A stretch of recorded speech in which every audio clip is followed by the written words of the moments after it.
You're listening to WCAT Radio, your home for authentic Catholic programming. Welcome to The Open Door, a show based on the words in Revelation, "I have left an open door before you, which no one can close." This is WCAT Radio's longest-running show, which opened the door to the radio station in October 2016. It's currently offered by Jim Hanink, Mario Ramos-Reyes and friends, and remains open to the love of God in its call to build a culture of life and a just social order through the panel's discussion of the Catholic social teaching principles of solidarity, subsidiarity, and economic democracy. The Open Door also explores nonviolence, distributism, and communitarianism. So join us at the Open Door, where you too can be part of the conversation. Welcome to the Open Door. Jim Hanink here with fellow panelists Mario Ramos-Reyes and Christopher Zehnder. This week we discuss James E. Hartley's provocative Revisiting Chesterton and the Mystery of Capital. This provocation, and we take it to be such, recently appeared in Public Discourse. Our special guest is the author and distributist Tom Storck. He'll lead us in examining Hartley's claims that, quote, allowing capital to move is exactly what generates wealth, and that the champions of localism are in fact, quote, apostles of the status quo. And where does Chesterton fit?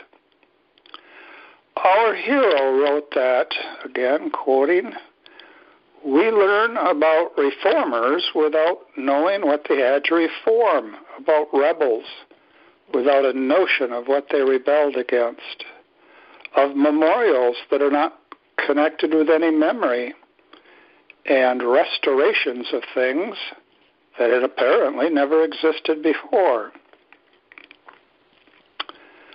Thus far, Chesterton.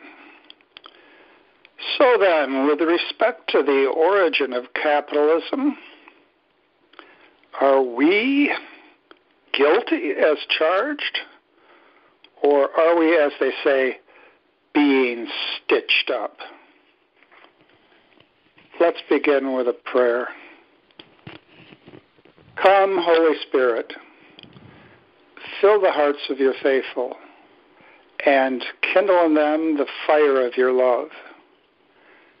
Send forth your Spirit, and they shall be created, and you will renew the face of the earth. Lord, by the light of the Holy Spirit, you have taught the hearts of your faithful. In the same Spirit, help us to relish what is right and always rejoice in your consolation. We ask this through Christ our Lord. Amen. Amen. Now, since Christopher Zehnder is right there in the same state, the Buckeye state of Ohio, with our worthy guest, Thomas Storck, I'm going to ask Christopher if he won't get us launched in a suitable way. Yeah, in regards to this article, it's basically the claim is right that conservatives who say that capital shouldn't move, in other words, that there's something wrong with a factory in a town closing, owner of a factory closing down a factory in a town and moving it somewhere else.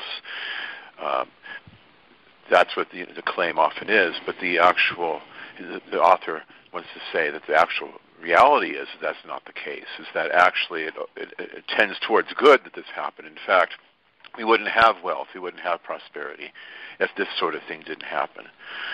So I was curious as to, Tom, what your basic critique of this position is. Well, let me start with the very title of the article, Revisiting Chesterton and the Mystery of Capital. The invocation of Chesterton is utterly gratuitous. And the quotation that you read a minute ago, Jim, from Chesterton has absolutely nothing to do with economics, and certainly not with the origins of capital. So really, it was just I think the term they use now, if I'm not mistaken, and correct me if I'm misusing this term, the term they use now is gaslighting. The attempt to bring in Chesterton to support his point of view is we won't say it's dishonest, but that's the effect. Now, my objections to the article basically are, aside from the Chesterton reference, are one that the assertion that the freeing of capital. He starts the article by saying that if a teacher is making a pension of $60,000 a year, and then the factory in her town is going to close, that might lower the quality of her life because the town will have unemployment and will become run down, et cetera, crime will increase. But he says, no, the freeing of capital is what allowed her to have a $60,000 pension in the first place. Well, this is really not true. The freeing of capital leads to general prosperity is the mantra, if you will, of neoclassical economics. Just allow capital to move around, and everyone will be better off. But in fact, this isn't true. And a good example, a proof of this, if you will, is since about 1980 in the United States, capital has been much freer than it had been earlier. All kinds of restrictions and regulations have been broken down or abolished. And this has not led to general prosperity, but rather to a stagnation of wages. Why is that? Because one of the things that neoclassical economics fails to note in its analysis or examination of economies is that whoever controls the economy is generally going to be the ones who benefit economically from economic activity.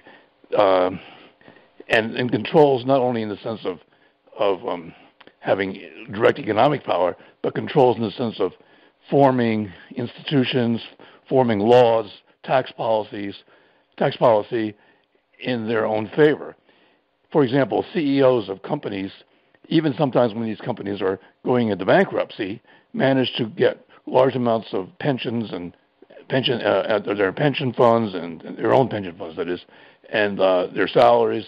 Why? Because they control the members of the board of directors, the compensation committees, who will decide their salaries. So the economy is not this magic automatic box that you put in something and it comes out the other end. No, it's the people in their control are very much in charge of this, and they determine more or less the outcomes they're going to have. So the reason, for example, that workers, not just teachers, but workers of all kinds, increased their income from, he talks about 1920 until, say, 1970 or 80, was not because of a freeing of capital, but because they organized into unions, because governments passed laws on behalf of them, and all kinds of things like that. It wasn't kind of an automatic thing with the increase of capital. And then I want to make one other point. The author is talking about how if you want to talk about localism and you want to freeze capital, he says, well, gee, let me read you exactly what he says. He says, there is something inherently problematic about looking at the level of existing wealth and saying, let us stop here. Now that we have modern medicine and the internet, why should we aspire for more? Well, that reminds me almost of St. Paul. If we have food and clothing, let us be content with that, for the love of money is the root of all evil. So the fact that we need a certain level of wealth does not mean we need to increase that level of wealth exponentially or ad infinitum. There is a reasonable level of wealth. The fact that we don't want to live in poverty, we don't want anyone else to live in poverty, does not mean that therefore we have to stir up the pot, as it were, so that everyone's always increasing in wealth. There is a point where we can stop and say, yes, we have enough. St. Paul says if we have food and clothing, let us be content with that. And surely we have a lot more than food and clothing nowadays, and we might just wonder if we should be content with that. So I was not impressed at all by the article, as you probably are realizing. It is a bunch of gaslighting. Wow. Listen, Mario, what do you think about that assessment? And please, as always, relate it to your particular experiences. Well, interesting. I think many points are being made there. But the first question that I have is that the question, it seems, is a different view about what economics is, or the science of economics. So it seems that Dr. Storck is saying that economics ultimately refer to those who are in power. And so if I have increased my salary as a teacher, that is because the union and the government raised my salary. So ultimately then there is no market economics. I don't know if that is your conclusion. If that is the case, then I would add a further question. What do we need to do, or what really happened when a factory moved from a town and the town is dead because everything seems to be connected to that factory? What do we need to do? What does the government need to do? What does the public sector need to do so that that situation doesn't happen? Well, as you know, I think I'm an advocate of distributism, and in a distributist economy, a factory would be basically worker owned. So if there was some kind of an economic downturn or a long-term trend, let's say that was tending against a particular product, then the people who own that factory, i.e., the workers, would have to face up to that question. Yes, but the question they would face up to would not simply be, gee, can we have a better profit margin somewhere else? No, because the economy would be integrated into their whole social life. They would also consider the place of their families. They would look at all the other possibilities that could be considered instead of just saying, "Oh, close the factory, move it away. Who cares if the town dies?" No, the economy is not the ruling thing. Society is the ruling thing. Instead of someone wrote that said that society under capitalism, society becomes an adjunct of the market, and I think this is pretty much true. Society is always subordinate to market decisions. I'm not denying the existence of market or even of market forces, but I'm saying that market forces have to be subordinated to the overall good of society. One of those goods certainly is economic goods, enough stuff, enough goods and services. I don't deny that. But it's not the only good, and those goods have to be embedded in society. They just can't be considered abstractly. The owner of the factory, if he has no obligations to anybody else except his bottom line, he doesn't need to consider any goods except his own economic good. He doesn't need to consider the families, the parishes, the cities where his factory has been located and from which he's benefited immensely. Without, maybe he doesn't realize that, but he's benefited immensely from the goods that are provided by these entities, the city, even the parish church. Whereas the workers, they have other needs, they have other interests, and so they're going to consider all those other interests when they make a decision about the factory. That's why distributism is superior ethically to capitalism. Capitalism, and I understand capitalism here, the way Pius XI understood it in Quadragesimo Anno number 100, is a separation of ownership and work, whereas distributism is the joining of ownership and work. But then you are introducing a concept, correct me if I'm wrong, which is the common good. And the common good then should be implemented by an agency or someone. Which agency is the one who is going to enforce the common good so that people flourish and not only is being run by the profit of that factory? Is the government? And how so that will be reconcilable with human freedom? Well, if you have a single proprietorship right now, say a small grocery store or a physician's office, they have to make that exact same decision. If a physician is in a town, or a lawyer, whatever you will, is in a town and the town is declining economically, that attorney has to consider, well, should I move? Should I go to another town because my business is drying up here? Well, yeah, he might consider that. That's certainly one thing, but he also would consider the fact that, gee, my kids have a lot of friends here. We're part of the parish. My wife has a lot of friends here. I'm not talking about any government entity, although the government does have a role to play in this, but I'm not talking about a government entity dictating these things. I'm talking about the people who are economic actors. They are people. They're not just economic, homines economici. They're individual humans. They have all kinds of interests aside from, or in addition to, I should say, their economic needs. So just as an attorney is going to have to think, well, gee, do I need to move, or maybe I should stay here? So when you have a worker-owned factory, the workers are going to think, well, we have a problem here. Let's think about how we can address that problem. Maybe we can change the product a little bit. Maybe we can start manufacturing something different in our factory. Maybe we can become more efficient and lower prices and become more competitive.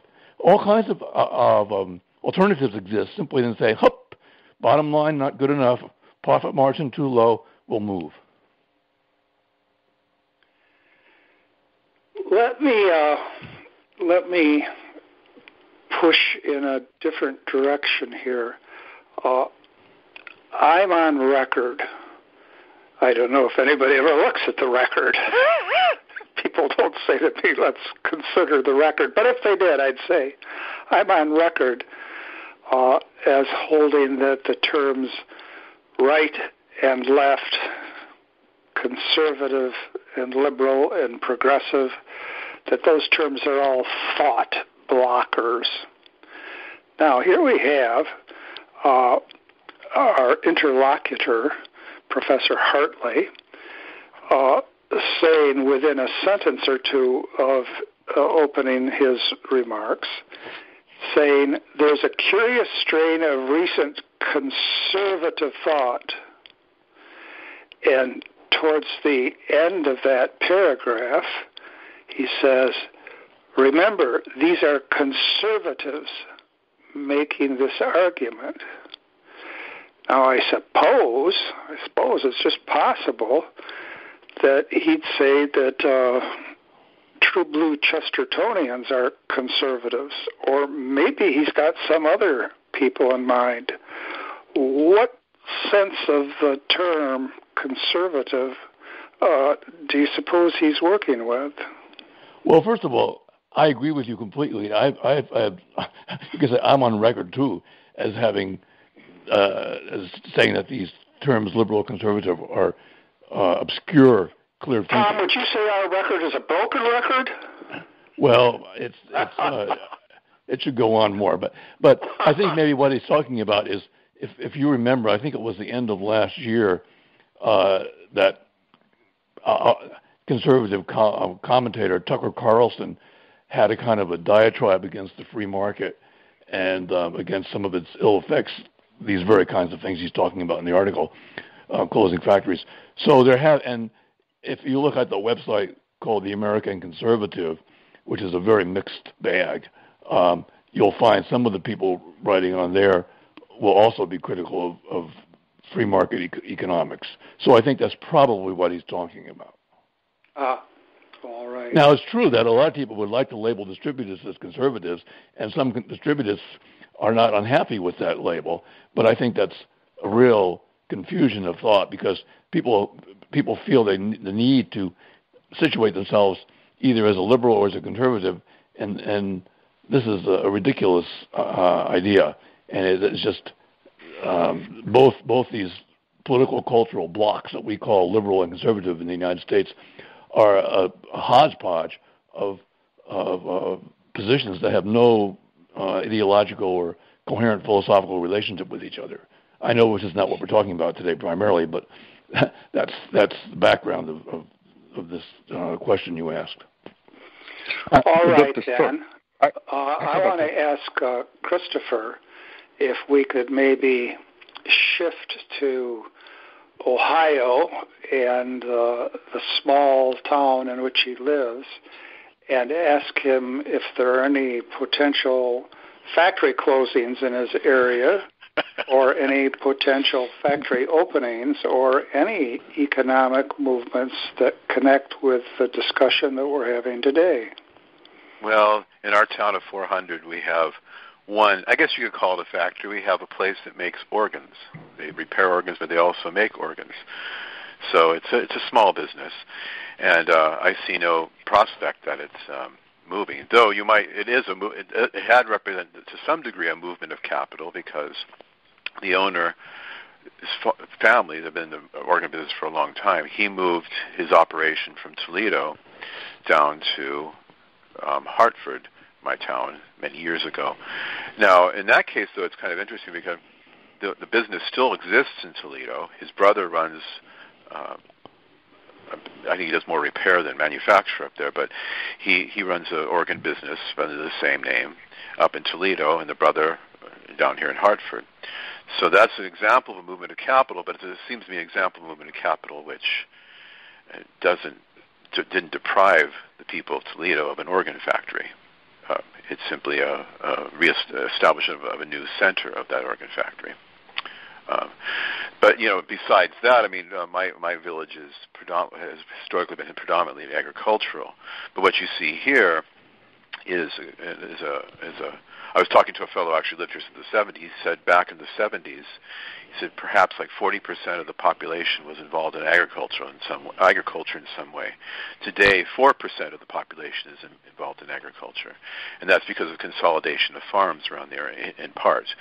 And that has to do, of course, is affected by the larger market of in agriculture.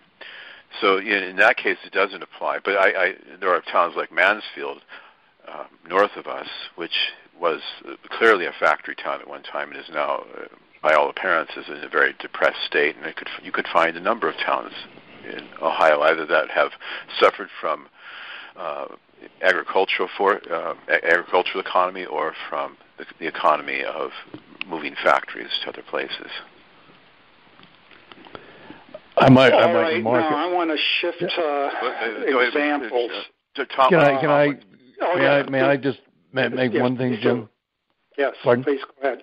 Yeah, we live maybe how many miles? 20 miles from you, Christopher? Maybe. Yeah, about 20 miles, half hour. Yeah, and in the town where we live in, which has become a suburb of Columbus. Columbus grew up around it. We have two large employee-owned entities, and I want to just mention that because people sometimes act as if employee ownership were some kind of a pie-in-the-sky thing that exists only on paper. But in fact, we have there was a Catholic man here who owned these two businesses, and at some point he set them up as employee-owned entities. One is a hardware store, and the other is a Honda dealership, a very successful Honda dealership. So I just thought I would make a note of that if we're talking about the Ohio economy. Yeah, no, I may add that he's also, they're opening up another dealership, employee-owned. I think it's a Ford dealership, someplace, I'm not sure where, but... Roush's? Roush's, yeah. Oh, I didn't know that, no. Yeah. Well, I want to use both cases as a connecting device here. Do you suppose that the individual that you're speaking of, do you suppose that it was necessary for him to borrow money to make any of these transitions? Yeah, very likely. But the fact that borrowing money, the movement of capital, is often a necessary element in a successful economy, it doesn't follow from that there is no limit to the borrowing of money any more than any other thing you think. In fact, that, for example, sometimes it's good for a family to move doesn't mean that the family should move every year. That there's nothing to be said in favor of staying in a rooted place for a long time. But it doesn't mean that there's never a necessity to move.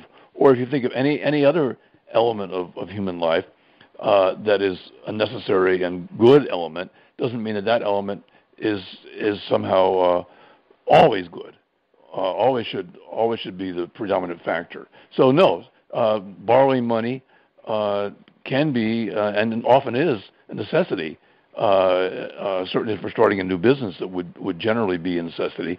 But it doesn't follow that the constant movement of capital, which I think was Schumpeter called creative destruction, is a good. Yeah, may I add to that? I was what I think is curious about this article is that defenders of the capitalist economy often will say, the economy is not a zero-sum game. Just because I become wealthy doesn't mean I'm taking anything from you. But the assumption in this article seems to be whenever you employ capital, you're taking it from somebody else. So you're always robbing Peter to pay Paul. And that doesn't seem to be the case historically. So I thought... Now, let me move macro here. Mario, you go ahead first, please. I have a question. I have been listening carefully. And Dr. Storck, you make an argument I think is very interesting. I heard that before. And which is the following. You are saying that ultimately your argument, if I heard well, is a moral argument. It's not just pure economics. So the reason why that factory must be owned by workers and all that, so that they can change what they produce, make a better product, so that they don't live from that. Ultimately, it's a moral argument. But if that is the case, then we are talking about a different type of economics. I'm going to insist on that. Now, granted that that's the case, I believe. And however, the issue is, in order to understand the view, I assume, of distributist economics, which give primacy to the moral fabric of that town, you need to share certain values. And those values will come from a religious experience. And that religious experience would be most often than not Catholic. So in order to have this distributist view, one needs to start a Catholic revival so that people understand what you are talking about. And the reason why I'm saying that is because this author cites Hernando de Soto, Peruvian economist, who in his research he claimed that one of the reasons of poverty in Latin America is because we lack, or Latin American people lack, titles of their property. There is no sense of private property. Now, and he said, well, the solution is giving the title so they can negotiate and lend money and all that, which is an exclusively economic argument. Now,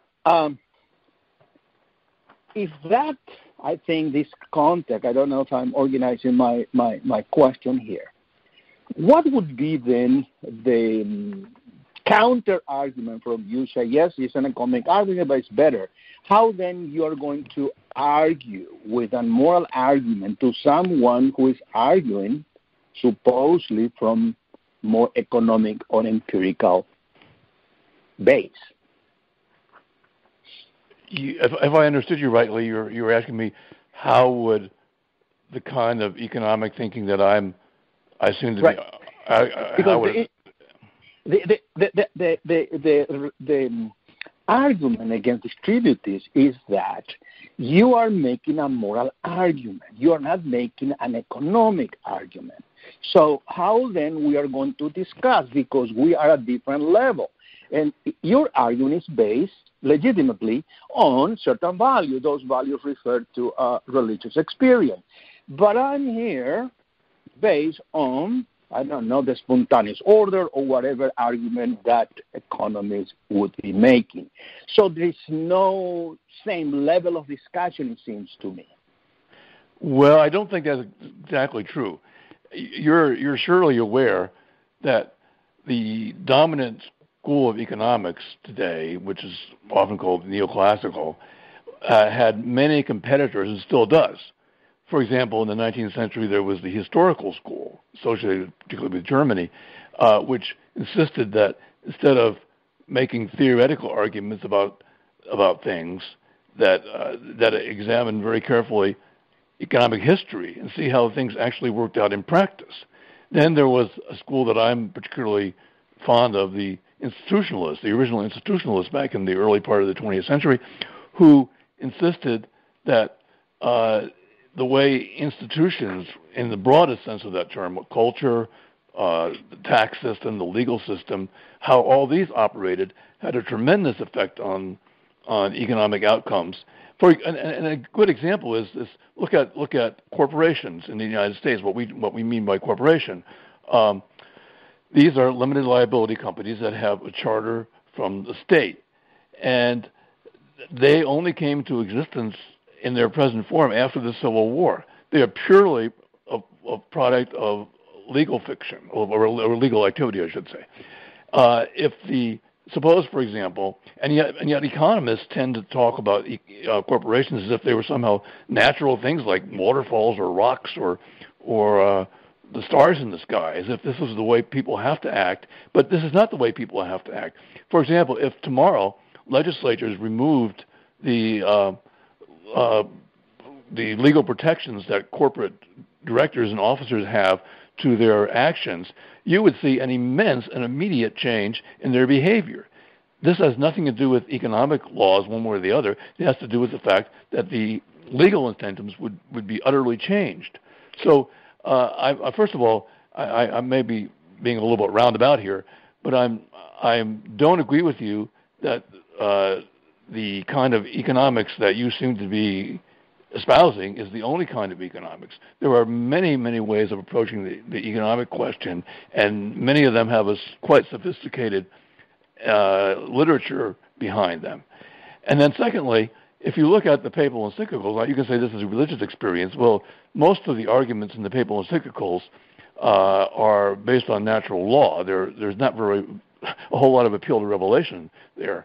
And yet they recognize, which I think any intelligent man is going to recognize, even going back to antiquity, to Aristotle, say, that we don't live for the sake of our economic well-being. Our economic well-being is for the sake of human life as a whole. That's not a statement that depends upon religious experience or upon revelation. It's simply the conclusion of most people who have, what we call sages, if you will, or philosophers throughout history, that economics is subordinate to human life.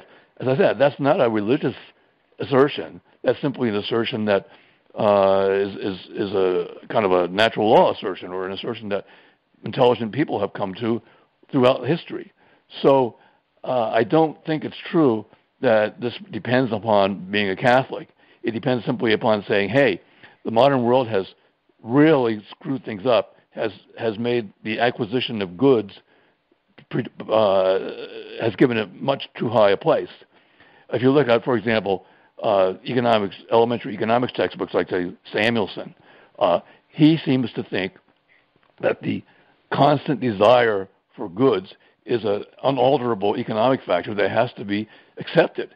And yet, who, for example, would say, well, the constant desire for sexual pleasure is simply an unalterable factor of human behavior, and we have to make allowances for it, we have to accept it, we have to organize society so that we're contributing to the maximization of sexual pleasure. We don't have to do that. We don't have to do that with economic goods either. So that is not my economic view. I'm just raising questions so that I can understand that better. All right, well, excuse me. I'm sorry if I attributed it to you. You attributed to me something that I in some ways disagree. I agree on other parts. Certainly. Next week we'll have to get Professor Hartley on because it's his view. Another issue is when you talk about that view that the economic order must be subordinated to, let's say, the political order, Aristotle, and you have a whole tradition. I understand that, but ultimately we need to be honest and say distributists are followers most of the time of Chesterton, and Chesterton was a Catholic. So to find, perhaps I'm mistaken, but to find someone who is distributist and yet is not Catholic or at least believer is very hard. That's my point. There is nothing wrong with that. If I say, well, my view about economics comes from my Catholic worldview, fine. That is my point. So it's very hard to educate someone in distributism when that someone doesn't share a common experience. And the glue of that common experience basically is one. Well, but you have a lot of you have, for example, someone like Wendell Berry is not a Catholic, and I don't know if he's really a Christian. I guess in some sort of way he is, but not what we would consider an Orthodox Protestant. And his criticisms of our economic system are almost completely in line with distributism.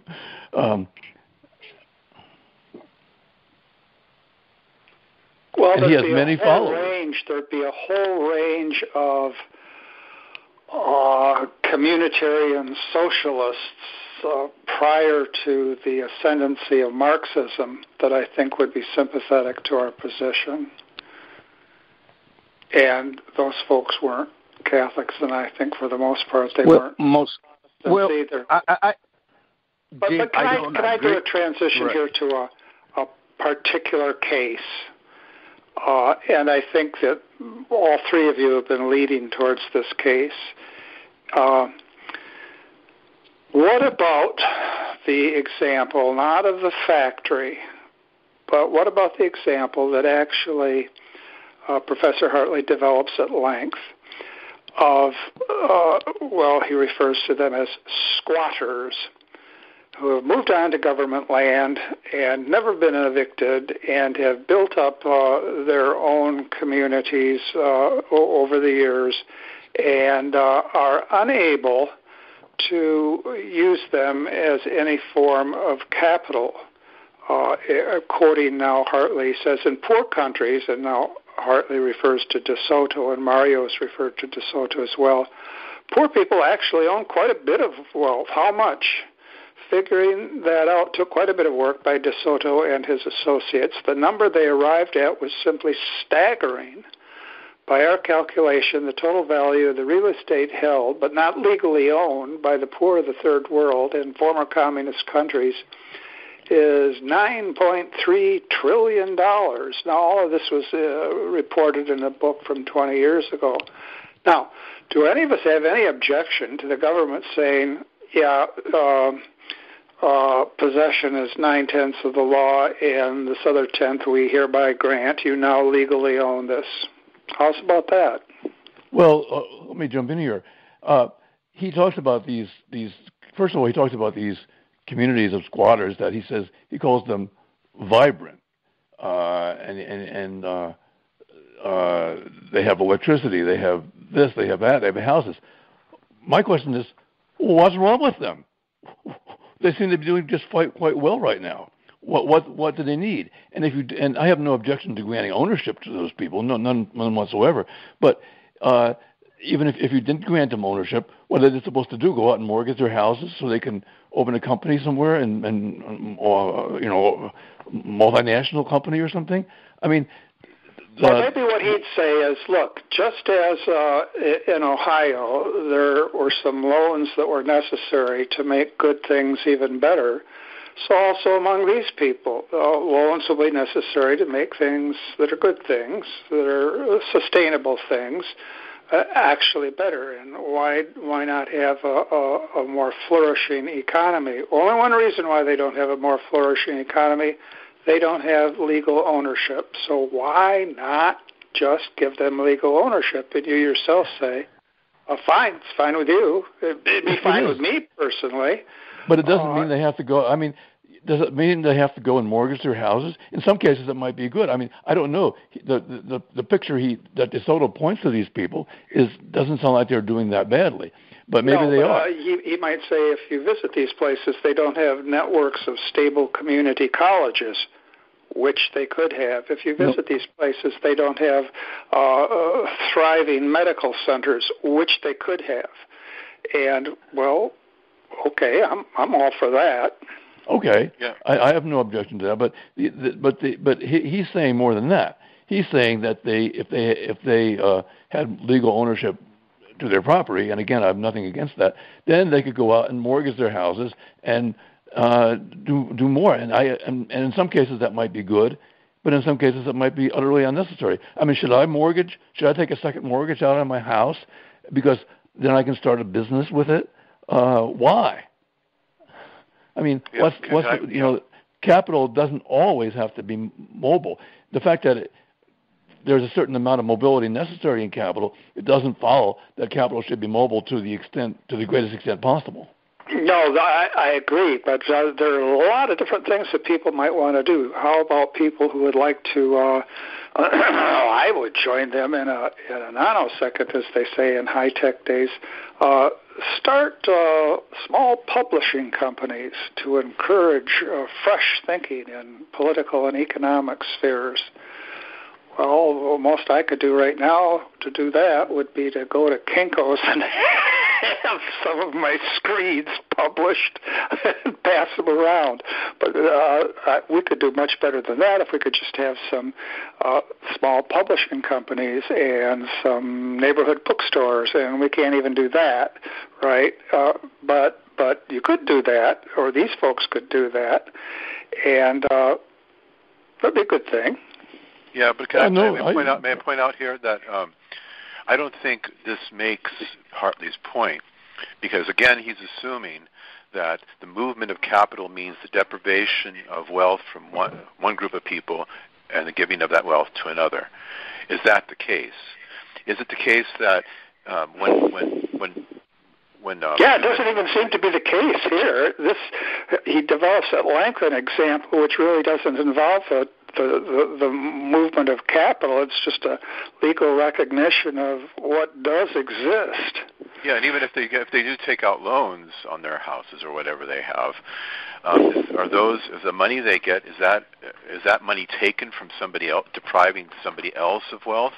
Well, if you look at the natural fecundity, for instance, in agriculture, the fact that I have a bumper crop doesn't mean that I'm taking my crop, that what I earn from that is taken from somebody else. It's simply yes, right. I agree. So it seems to me his most telling example is an example of what he advocates. Yeah, but in the beginning, it's true. He does seem to talk about depriving some people in order to benefit others. But you're right. In this example, he doesn't. I mean, the example of starting a taxi company and increasing it to hire your brother-in-law that he gives. But my point is, as I've said, perhaps ad nauseum, is that first of all, I have nothing against their getting legal title.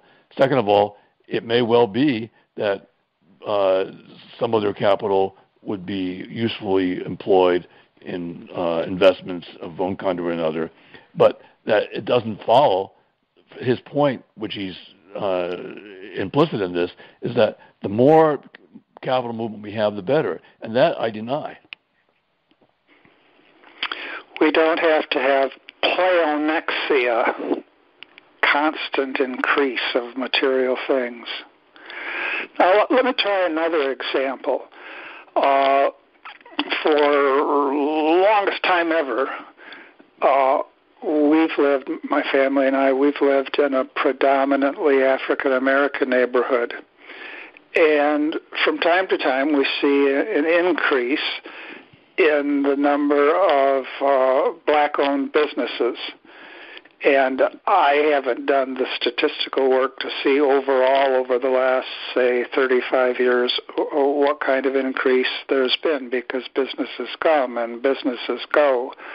But what might a distributist say in the context of racialization of any number of issues? What might a distributist say in terms of developing small African-American owned businesses in a context in which African-Americans tend to think that they don't have the access to capital that other people have? How might we sit down with such folk and talk about how distributism might be of help? Well, it's probably the case. In fact, I'd say it's almost certainly the case that historically, at least, African Americans haven't had access to capital. Well, capital has been controlled. Banks, for example, are owned not by their depositors, but by their investors, and they have looked at things with an eye to increasing their profits. You're all familiar with credit unions. Credit unions are cooperative banks where the depositors own the institution, and credit unions have, I admit, gotten a little bit out of hand in recent years, recent decades. But the original idea was that there would be local institutions lending to local economies controlled by the local people. And these could, and you say, well, what if all the local people are poor? What kind of capital they're going to have? Well, it's true. They will need help. But and this could easily come from governments, for example, which could, I can think of a number of ways that they could aid these local credit unions. But basically it's a matter of local people controlling the local economy, which is what distributism is about. And one of the reasons that these businesses fail so often, I mean, I think I saw a statistic not long ago that half the small businesses in the United States fail within 5 years, is because our notion of the economy is a notion of competition. And instead of thinking of economic activity as supplying the legitimate needs of humanity for external goods and services, we think of it as a race of competitors. Well, one of the overlooked aspects of distributism is a revival of guilds or occupational groups, if you will, where the various people who were supplying a particular service, let's say bookstores, as you mentioned a little bit ago, instead of looking upon the other bookstore owners as rivals, as competitors, as people whom one would like to put out of business if one only could do so, to increase one's own market share, instead of that, they would look upon other bookstore owners as joint, as brothers, as in a fraternal enterprise of supplying the public with books. And if this is the way they look upon the other small businesses, then they would be actually helping small businesses to stay in business. And a guild, for example, if a small business was not well managed, a guild could easily say, look, we'll help you manage your business more. We'll help you stay in business. Maybe you're not very efficient. Well, we'll help you. There's no reason that we have to regard you as an enemy, as a competitor, as a rival. We're all trying to supply the public with something that we need. Just like two physicians, for example, would rarely think, gee, a new doctor opened his office in town. I'm going to get rid of him. I want all the sick people in the town to come to me. That's ridiculous. He would regard the other physician as his professional brother. And there's no legitimate economic activity need consider itself in any different way. It would seem to me that, and both of you have actually pointed to an example locally, that the best way to make the case for this is to show it working, And what we see, instead of lots and lots of examples of cooperative efforts and community banking, what we see, and perhaps we see too much of it because it's self-promoting. What we see is corporations becoming bigger and bigger and bigger. In the last week, I had a discovery of this sort. For years, we've gone to Westchester Pharmacy, and Westchester Pharmacy is smaller than, I'll bet, your house, Tom, or Christopher's house, and I'd say it's not any bigger than our house. And what do I see? There was an Office Depot about 150 yards away that closed down. Office Depot, great big place, closed down. Guess people aren't interested in paper clips anymore. At any rate, it closed down. And what took its place? Well, I was wondering, CVS, a huge pharmacy. So I talked to the people that we know quite well in Westchester Pharmacy, and I say, look, it's not too late. I could get the crew together. I know how the roofs work around here, and we could take them out. And she says, no, that's not necessary.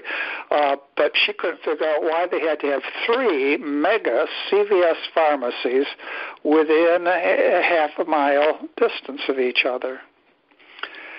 Now, everybody sees that, and you'd have to go out of your way to tell the story of worker-owned, car distributorships in Ohio. How can we make ourselves more visible? Well, Christopher, maybe you can talk about this because I really can't say a lot. I mean, people have different vocations. People have different gifts, and I don't have the gift to start a small business or even to promote small businesses very well. Well, the key step is cleaning out your garage. I look upon myself as more of I'm someone who likes to deal in theories, and we need all kinds of people in this effort. And I agree, distributism is overbalanced right now with theorists, and that's unfortunate. But it's not something that I'm really aware of how we can remedy, at least in the short term. May I make a comment? Yes, question? Going back to the claim made by De Soto, I think the context in which he's making the claim is that traditionally has been the case that in Latin America, the state is everything. Government is everything. So people may own, quote-unquote, their houses or live there, but they do not have titles. Now, if they don't have that, they don't have any source of capital. So if you want to start moving the economy, you need at least to start with that first step. So probably his biggest claim as an economist was discovering that in Latin America, one of the issue was that even he did a research, because I remember his claim well, particularly in the 90s, when he says and discovered that in order to get a title, if you are a peasant, you needed to go at least 165 steps through the bureaucracy. And that takes you 5, 6, 7, 8 years. And so that makes the system being run by bureaucrats and politicians and being corrupt. And he said, if we start disentangle this, separate this, give people the ownership, then they take the initiative. Because the mentality has been there that people are waiting things to happen. From whom? From, the government. Instead, if they own something, they will make things to happen. So his whole, if you could call that preaching in economy, was just that. And to be honest, many good results this idea had over the years. Is that approach in economics perfect? No, I don't think so. Is sufficient? No, I don't think so. But when you have a society which has no sense of ownership, you get a society prisoner of what? The political bosses. And you have no democracy there. That's my observation. I reviewed a book a few years ago about societies or communities in the Peruvian highlands, and there was still a lot of property there that was communally owned. And I'm sure you're familiar with the fact that, for example, in medieval Europe, there was a lot of land like common land that was grazing land that was communally owned. So while I'm certainly sympathetic with the idea that, yes, we can't have the government doing everything, that's one thing that distributism actually doesn't rely primarily on the government. But it doesn't have to be, and I think you said that yourself, if I heard you right, it doesn't have to be individual ownership. I would hate to see Latin America turn into the United States, because while I'm sure there are, I hear what you're saying, that there needs to be changes in Latin America, but if the changes are such that it becomes the hyper-capitalist, materialist society like the U.S., I'd say you're better off where you are now. Well, but it doesn't say that you have to have a big company ownership. It says your house. And I don't want my house to be shared with other people, your house.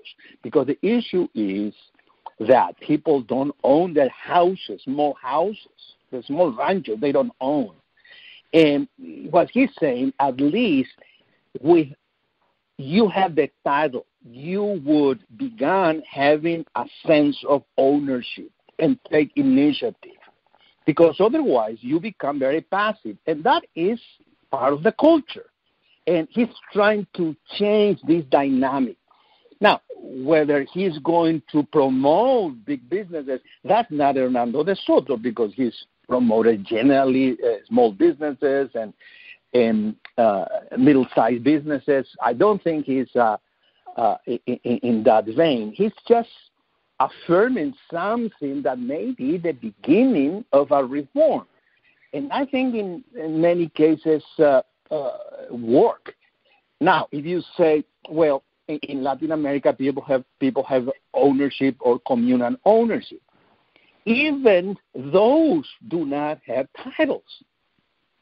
And in order to get a loan from a cooperative, you need a title. Basic stuff. And that, I think, was his point. Well, we all, I think, agree. He says Chesterton famously says the problem with capitalism is that we have too few capitalists. We have to have much, much, much better distribution, right? Distribution of wealth and property. And, of course, if there's somebody blocking the distribution and that somebody turns out to be the bureaucratic state, then we're involved with a servile state. Well, that's not exactly what the servile state meant. But aside from that, which is not really an essential point, the fact that private ownership is good, it doesn't follow. Just like any of the other things we're talking about today, movement of capital is a good, but it's not the ultimate good. It's not, and it doesn't have to be everywhere. There's nothing. Joint ownership, communal ownership of property can well coexist with lots of individual private ownership. There's no contradiction there. One doesn't have to be a principle that drives out the other. So the fact that you could have common grazing lands, for example, doesn't mean that you can't have individual ownership of homes or of small businesses, or that you could have common other things. The guilds could own, which Belloc pointed out, that a large piece of machinery that was too expensive for one small proprietor to own could be owned by the guild and could be used by the different members. Okay, so we're talking about diversity of ownership, forms of ownership. Yes, that's certainly that's certainly one principle. And so I don't, as I said before, I don't disagree with DeSoto about that it would be beneficial for these people to have title to their homes, but it doesn't follow from that there's anything wrong with common property. It's really a matter of prudence and of thinking, and instead of having one principle that runs riot, as it were, and takes over the whole economy. Right. In a way, that's like subsidiarity. Subsidiarity says that small is beautiful unless it's important to have something that's not so small, and that something that's not so small would be beautiful too. It all depends on what the circumstances are. Well, gentlemen, we're a minute away from our conclusion, and I want to ask you this. Do I have your wholehearted support in inviting Professor Hartley to visit us next week? Well, as long as you give him a hard time. All right, I'm sure you will consider us a crew of naïfs. So, I'm going to ask him, though, and I'm going to ask our producer, the peripatetic Sebastian Mahfoud, if he won't get this here hour of ours produced really quickly, and then I can send it to Professor Hartley and invite him to take a turn. And I'm sure that we would never be less civil than what happened last night in the U.S. of A. That was quite a circus. All right. I mean, not that we're against heckling altogether, but you got to have something to heckle. And if you heckle from the beginning to the end, there's nothing really to heckle. It's just a heckle chamber. All right. Yeah, basta. Let's close with the gospel for today. Feast of St. Jerome, who is known to say a sharp thing from time to time. And this is taken from the Gospel according to Luke.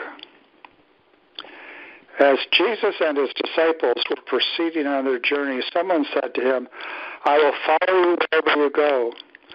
Jesus answered him, "Foxes have dens, and the birds of the sky have nests, but the Son of Man has nowhere to rest his head." And to another he said, "Follow me," but he replied, "Lord, let me go first and bury my father." But he answered him, "Let the dead bury the dead, but you go and proclaim the kingdom of God." And another said, "I will follow you, Lord, but first let me say farewell to my family at home." Jesus answered him, "No one who sets a hand to the plow and looks to what was left behind is fit for the kingdom of God." Come, Lord Jesus, come. Amen. Thank you so much. Thank you very much. I'll keep you posted on what develops for next week. I must say that currently the alternative is going to be a review of what Mortimer Adler had to say about leisure, since, however, we have no leisure. What difference does it make what he said about leisure? Take care. It's the basis of culture. We know that, but we're not particularly cultured either. Okay, thank you very much. Thank you. Good to talk to you, Jim and Yep, Mario bye-bye. again. Bye-bye.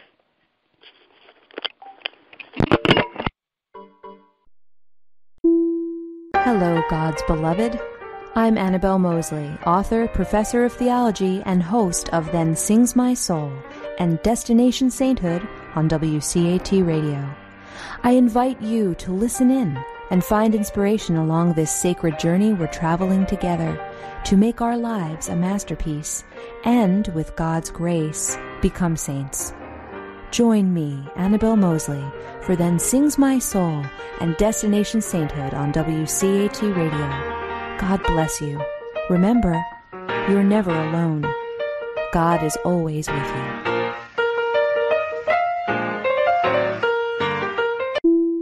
To a production of WCAT Radio, please join us in our mission of evangelization.